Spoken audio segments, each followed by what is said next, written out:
Greg Gutfeld is going to have a brand new show on Fox News Channel. It starts this Sunday, the 31st at 10 p.m., and it's supposed to be an hour-long show featuring Gutfeld. And I got to talk to you, Brian, you used to work for Fox News Channel. I've never had the pleasure of meeting Greg Gutfeld. All right, well, is it a pleasure? Because I know you have. He's a good guy. He's very funny, very sharp. But talking about a larger picture here, how Roger Ailes is constantly reinventing that network by discovering talent. I mean, think about the career trajectory for Greg Gutfeld. I mean, this show is going to be like a daily show. It's just on Sundays, 10 p.m., 1 hour show. You have to call it an entertainment show. They're calling it an entertainment topical show. They're going to do parodies on current events. They're going to have conversations on issues, monologues featuring Gutfeld. But he's also going to talk to newsmakers, but also media personalities and people in the popular culture.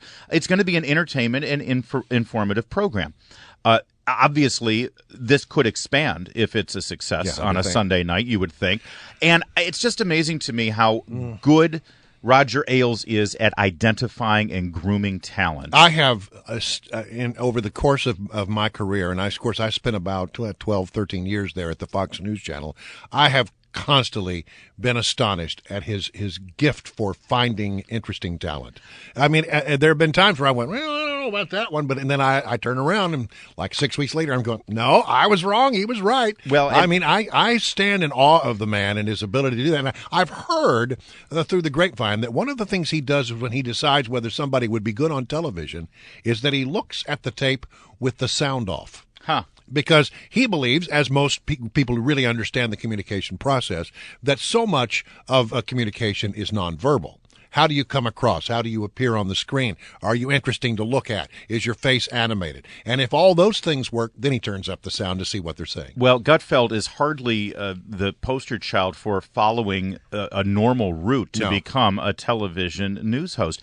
He started out as the editor of Men's Health and Stuff magazines out of London, actually. He lived in London for many years, editing the London version of those magazines.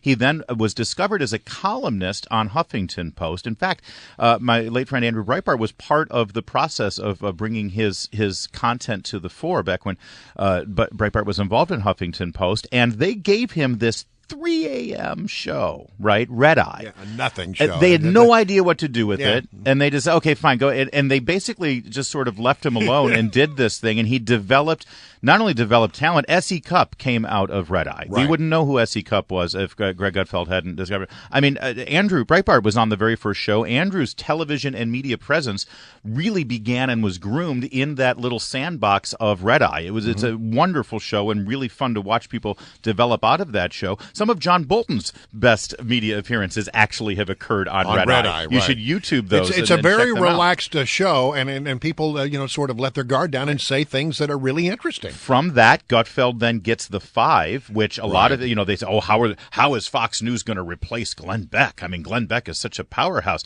Well, Roger Ailes didn't blink an eye. He put together this combination of talent that he already had. Ensemble show, right. And now that show is often leading the ratings in the key adults 25-54 demographic.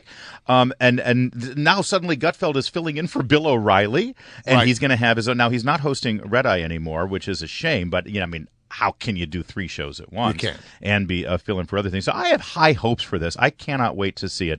And I think that he really is a unique talent over there at Fox News Channel. I just hope they keep using him so he gets tired out so that there's some room for me over there. I like to say that I'm sort of a Greg Gutfeld type with several extra inches. Yes, you are. Because but you've been on Red Eye. He's a short guy. Yes, I know. You've been on Red Eye. I have. What's it like? I haven't been on since he has not been the host, but I was on often, and I used to love it. It's harrowing, though. It's actually, I'm not a TV professional, obviously. I mean, I've never been paid to be on television. I'm just an invited guest on shows. But I've got to say that is the hardest show to do. Why? All right, first, it's 1 hour. And usually when you're asked to be a guest on a show, you're on for a 5-minute segment at most. Or maybe if they ask you to be on a panel, it's 2 segments. You're on for 7 minutes maybe, right? Right. It's an entire hour. Right.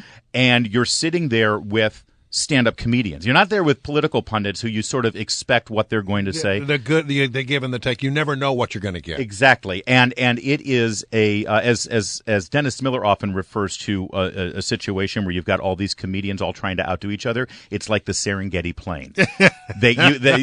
Those guys sitting at that table, and often many of them are regulars who are there all the time. They can spot the weak gazelle in the pack, and they will go after it, and they will go in for the kill. It's a very challenging show to do. You have to be on all the time. You don't know what's going to get thrown at you. You need to be able to ad-lib. And you got to be really read into what's going on in the world around you, right? Well, no. Well, yes and no, because the topics are not, when you get invited to do your typical cable news show, you pretty much have an idea of what it's going to be. They say, we want to hit this topic. We're going to talk about Hillary. We want to talk about ISIS. We want to talk about taxation. At least you know the list of topics that are likely to come up. You find out the topics on Red Eye about 7-8 hours before you go on, and it can be about the latest viral video that features a cat falling off a toilet seat. And they do 3 or 4 minutes on that, and it's fun and it's interesting. But you really have to read into a lot of things that you normally wouldn't do. They'll spend 5 minutes talking about a dress code issue that happened in a Nebraska high school because it is relevant, and that's why I like the show too, because they talk about things that every other show isn't talking about. Anyway, the reason I'm talking about Red Eye so much is because that is Greg Gutfeld's creation. That was his brainchild. It really was. And what that show is certainly going to influence, I think, what the Greg Gutfeld show will be on Sunday night. So I have high hopes for it. I hope that they give him the same kind of space with this show that they did when he was developing Red Eye. I hope that they're not too hands-on. See, this is the problem now. They've made an investment in this guy. He's sort of he's a rising star at the network. I wonder how hands-on they're going to be and whether they're going to allow him to develop it the way he did. My experience at the company is that they allow people to be creative, and that's one of the wonderful things about Roger Ailes. Again, is that he hires good people and he lets them do their job. And literally, if you come up with something new and different, it's looked on with a great deal of admiration in the company. How are weekends dealt with in cable news? Because I know that in radio sometimes weekends are not really a major focus. He's all right. Here's Greg Gutfeld right now. We've got a good minute and a half left. Hey, Greg, thanks for joining us. How are you? My fault. Nobody told me I was supposed to call you, so I've been sitting here for about 20 minutes waiting for you guys to call me. Well, that's all right. If you have a few more minutes, we can still talk after we break it. I'm going to yell at somebody. Well, we've been waxing poetic about your talent. We've been tap dancing like you wouldn't believe about how great Red Eye is. That's happened to me, and I'm so angry because I was sitting here going, well, this is rude. Oh, don't worry about it. It's all good. So really, we've got about 30 seconds quickly before we have to take a short break. Okay. But tell us, the show Sunday, the Greg Gutfeld show, should we expect it to be a little bit like Red Eye, or is it a whole new animal? What should we expect? I think it's going to be a different animal. I don't like to oversell anything. It's unusual, and it's going to be fun. But it's definitely different from Red Eye. It's like if you took Red Eye and the O'Reilly Factor and the Five and threw it in a blender and then added Pee Wee Herman. Wait a second. Paul Rubens as Pee Wee Herman, or just the whole Pee Wee Herman concept? The whole concept. Oh, I like it. So will there puppets be involved as well? Perhaps. In fact, there's something like a puppet. Oh, man. All right. And on that little tease, hang on, Greg. Don't go anywhere. Stay with us. It's just going to be 1 minute. Greg Gutfeld has a brand new show starting this Sunday, Greg Gutfeld Show, 10 p.m., and it'll be every Sunday. Setting the puppets aside for a minute, Greg Gutfeld, based on what you're describing here, it sounds like it's, a good, kind of comedy talk show, current events topic. Will there be a live audience? Not for now. I don't think we will, but that could happen later in the future. It's all kind of, it's up for grabs. Yeah. And it's funny because I've never, even with Red Eye, I never thought of anything as comedy. It was just stuff that you do. Like, that's interesting. I look at the stories that happen during the week. I try to figure out what nobody has said that bugs me. And then that turns into monologues that I then, pour out of my mouth. Yes. Sometimes it's nonsense. Sometimes it isn't. But I don't really think about it as a comedy stuff because because then you fall into this weird thing where you try to be funny, and then that doesn't work. So I just basically say what's in my brain, and maybe it makes sense. Yeah. Well, Greg, I've never had the pleasure of meeting you. We ran in different circles when I was at the Fox News Channel, but I've been a big admirer of your show and your work. Thank you. But it seems that this is really a different kind of thing for Fox News to do something that is borders. Would you call it an entertainment show?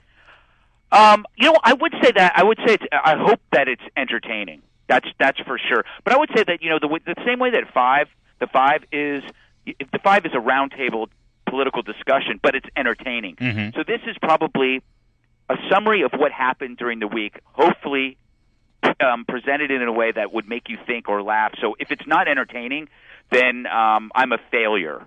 So I have to make sure. I set a low bar for myself. I want it to be interesting, and in that way, even if it's a disaster, at least it'll be interesting. And with the Five and with Red Eye, you had sort of a reliable, regular group of characters. You had Andy Levy. Yeah. You have your group that are constantly there. Are you putting together some other regulars that'll be part of the show as sort of featured elements?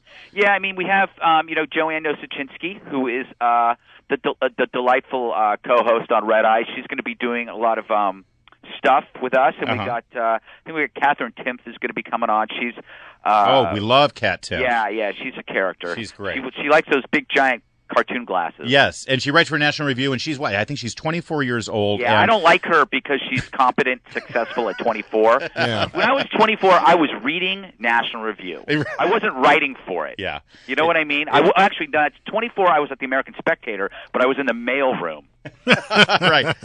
I got to ask you, Greg, you're starting this show right as we launch into a presidential election season.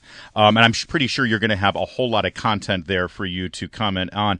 Are you hoping to have guests like those candidates on? Is this going to have to, they're going to have to take the Greg Gutfeld pilgrimage there so that they can go through the intense interview? You know what I just realized? Rand Paul never got back to me. No, I'm not kidding. Wow. Because, see, I had this idea where it was going to be Rand Paul or RuPaul, and I was going to have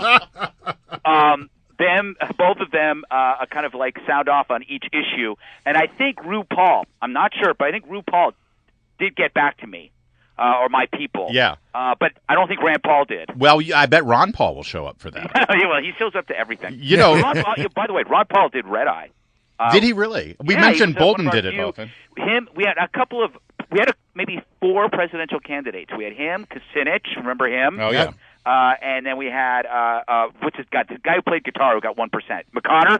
Oh, yeah. Thaddeus McConnor was a regular on the show. And of course, Huckabee actually guest hosted Red Eye. Can you believe that? No, I can't, actually. No, I know. Are you planning on focusing on politics the majority of the time, or are you going to, knowing you, I bet you would prefer to set politics aside at least for this moment? Well, you got to know your audience, and so you have to have, you're going to have to do the major political story of the week. Mm-hmm. And then what I try to do is I go, out of the 6 blocks or so, there should be a major political story, a major pop culture story, and maybe a major news story that's not up in the political realm. And so you could have, you probably cover the candidates for your political story. Then maybe there'll be something in entertainment, like the Grammys or something like that. And there's always something that happens. Yes. And then there's the news story, which will be, it could be a police incident, or it could be, ISIS. So you're going to have, you always have, I think, those 3 boxes you're always going to kind of tick. Sure. So you stay relevant, because if I don't have a structure like that, who knows what I'll do? I could do a whole hour of slam poetry about Sharpie pens. Yes, and YouTube videos of cats falling off toilet seats. Well, that'll still be there. Okay, all right, so tell me what advice you got from the sage of Fox News, Roger Ailes. What did he tell you? He said, what did he tell me? He basically told me to have extra stuff ready in case the stuff that you did doesn't work out. There's a vote of confidence from the big guy. No, but he just said have fun. He always says have fun, because if you're not having fun, people can tell. So it's always good to have fun, and it's not important, to hit a home run. It's really just to get on base. And that's always that people tell you that so you take the pressure off yourself. Yeah. But if it is a home run, will we be seeing more of this? Is this sort of like, a test? You know what? I'm not the person to ask that question, but who knows? I mean, I'm still in my early 20s. So I have plenty. You and Kat Timpf. Yeah. Yeah, I'm right behind her.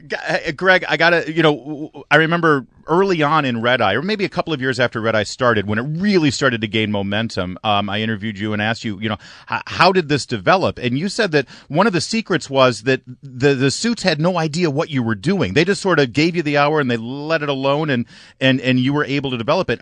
Are you getting a little bit more scrutiny with this higher profile experiment? Yeah, but that's natural because I'm not on at 3 a.m. Yeah. Generally, it wasn't like people weren't watching it. It was just that they were asleep. There's a difference. It's like I didn't take it personal that people weren't watching it. I just knew that you're unconscious. You can't watch the show when your eyes are closed. Well. But at Sunday at 10, it's going to be easier to look at. So there will be people that have said, like, you know what? I have no idea what he just did in the A block, or it's something like that. Whereas, I could get away with so many things on Red Eye that still to this day they don't know about. Well, I'll tell you what, Andrew Breitbart is grinning from ear to ear right now, Greg, as he sees what you're about to embark upon. So I absolutely love you, man. I'm so excited for you, and congratulations on it. Thanks, guys. And again, I'm sorry for the tardy. Oh, please, forget about it. Always on time. Already forgotten about it. We don't even think about it again. But listen, as they say in the biz, break a leg. That's right. Awesome. Thanks, guys.